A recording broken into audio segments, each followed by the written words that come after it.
All right, Okay, yes, what else have we got? the fourth case, I understand it's 1039. Fourth case, this case was a company that it was in existence for about 30 years. They had about $2.5 million in sales.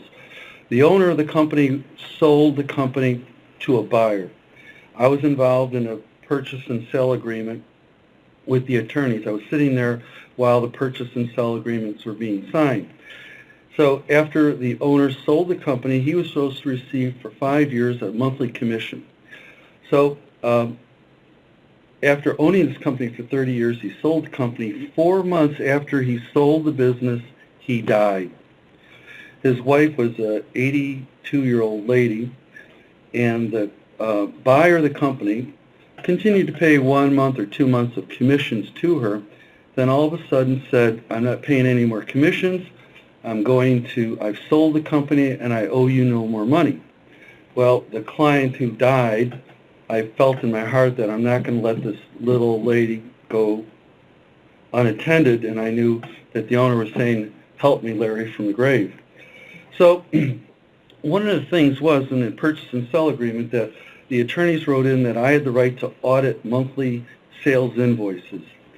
So when the company was sold, they received the commissions. So all of a sudden they stopped the commissions, like I said.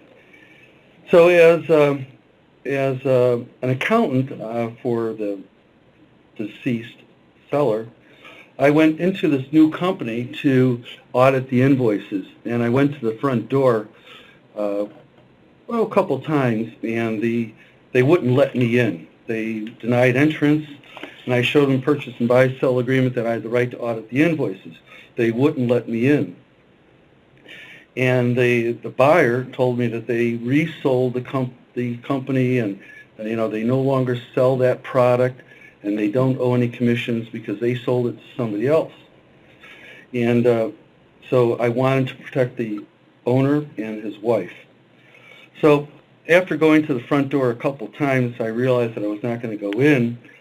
So I took my suit and tie off and just took a shirt on, and I came to the back shipping door. I walked in the shipping entrance, and a Mexican foreman stopped me and said, "Sir, can I help you?" I said, "Yeah, I'm looking for the front office." So while walking through this 800,000 square foot warehouse, I was asking the foreman on what products he sold, what they make, what they do here, and if he would show me a product that he was making. So while we're walking, he's talking. And I actually recorded this in my phone. And then I asked him what clients do they sell to. So he told me that there are clients they have. So walking all the way to the front door, taking all this information in, realizing, man, I got this guy. So we finally got to the front door, and they led me up to the office, and the owner of the business said, "How the hell did he get in here?" Surprise! And so they shipped me out the front door and said, "Don't ever come back again." So during the court procedures of this, the attorney sued the company because it was not an arm's length transaction. The buyer sold it to his son, and his son still manufactured the sheet metal products. So in my testimony, the court asked me to determine how much is owed to this 87-year-old lady, and the buyer offered $8,500 to settle the case. And so the court brought me in to do due diligence on the invoices and talk about the history of the buy-sell agreement, and I came up with a price of $232,700. It ended up that it was awarded to her. The $232,000 was awarded to her. The case went to appeal. They appealed it once, and the judge said, if you appeal it one more time, it'll be double damages. And finally, at the end, my client was awarded $143,500, and the the little lady was very happy and said that her husband is grateful that I was on the case. And in this court settings, I'd like to have Robin read these. Sure.